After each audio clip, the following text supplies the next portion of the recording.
হেটারদের নিয়ে তো অনেক ভিডিওই বানালাম, আজকে না হয় আর্মি ফ্যান্ডামের কিছু আর্মিদের নিয়ে বলি। জানি না কথাগুলো কার কোন কোন জায়গায় গিয়ে লাগবে। যাই হোক, টপিকে আসি।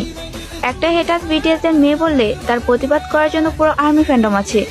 এমনকি অনেক আর্মি হেটারদের জবাব দেওয়ার জন্য রিপ্লাই ভিডিও করে। কিন্তু কিছু ফ্যান বয় আর কিছু ফ্যান গার্লসরা যখন এআই দিয়ে নিজের আইডলকে মেয়ে বানিয়ে ভিডিও আপলোড দেয়, তখন সেই ভিডিওর প্রতিবাদ করার মতো কোনো আর্মিকেই পাওয়া যায় না। উল্টো তারা সেই ভিডিওটা এনজয় করে, তাদেরকে আরো সাপোর্ট করে। কি মনোরম দৃশ্য রে ভাই। হেটার্সরা বিটিএসের মেয়ে বললেই সব দোষ, আর কিছু ফ্যান বয় আর ফ্যান গার্লসরা যখন মেয়ে বানিয়ে ভিডিও আপলোড দেয়, তখন তাদের কোনো দোষই নাই, তখন তারা নির্দোষ।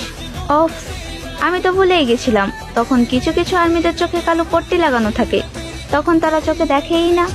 প্রত্যেকটা আর্মিকে উদ্দেশ্য করে আমি একটা কথাই বলবো, এইসব ভিডিও দেখলে তার প্রতিবাদ করো, সাথে রিপ্লাই ভিডিও বানাও। রিপ্লাই ভিডিওতে তাদের কঠোরভাবে সাবধান করো।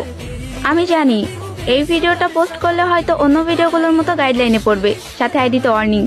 যদিও আইডিতে ওয়ার্নিং চলছে, আশা করি প্রত্যেকটা আর্মি যেসব ফ্যান বয় এবং ফ্যান গার্লসরা নিজেদের আইডলকে মেয়ে বানিয়ে ভিডিও আপলোড দেয়, তাদের বিরুদ্ধে পদক্ষেপ নেবে এবং ওইসব ভিডিওর প্রতিবাদ করবে। ধন্যবাদ।